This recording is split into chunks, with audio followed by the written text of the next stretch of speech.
In this lesson, I am going to explain to you why do you need a Docker file.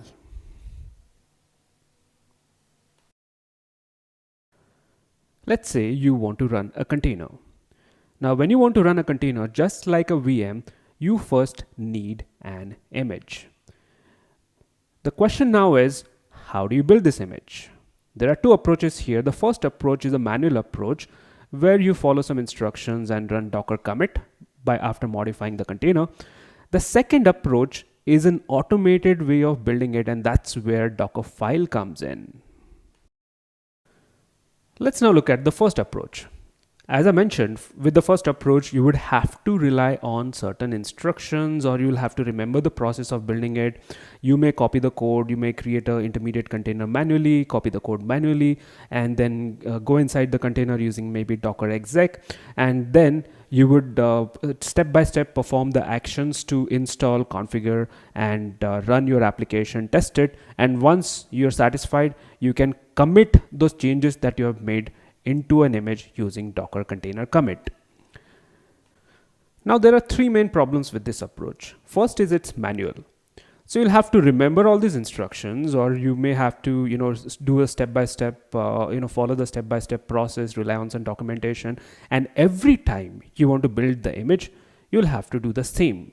You'll have to follow the same approach, same step-by-step instructions.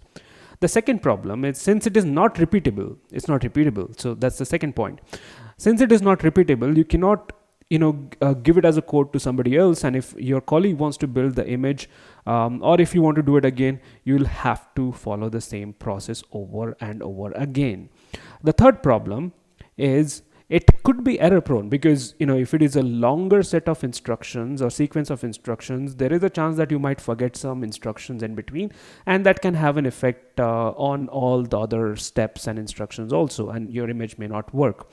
So it is not consistent, it is not repeatable, it can be error prone approach. Now, how do you fix this then?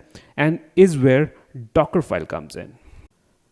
And Dockerfile gives you a way to take this step-by-step instructions and convert it into a simple declarative code.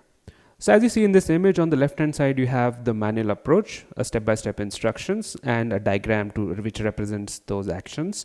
And on the right-hand side, the same instructions have been converted into a simple declarative code. And that's what a Dockerfile is. That code is a Dockerfile.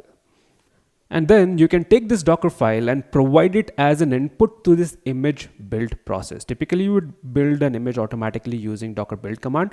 To this image build process, Dockerfile is provided as an input. The output of this process is the actual image. So as you see, Dockerfile is a way of automating the image build process, and Dockerfile is provided as an input to the Docker image build command. And what you get out of this is a container image. And once you have the image, you can go back and start running the container, which was the original objective of this discussion.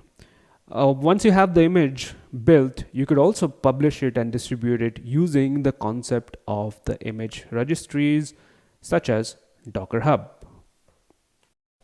And this is an example of a Docker file used to build a ASP.NET application. And even if you spend a couple of minutes reading this file, you'll understand the entire process that would be followed to build an image using this code. Now I'm going to explain to you how this Docker file is constructed, which instructions are used, what each of this instruction does. But this lesson should have given you at least a basic understanding of why do you need the Docker file.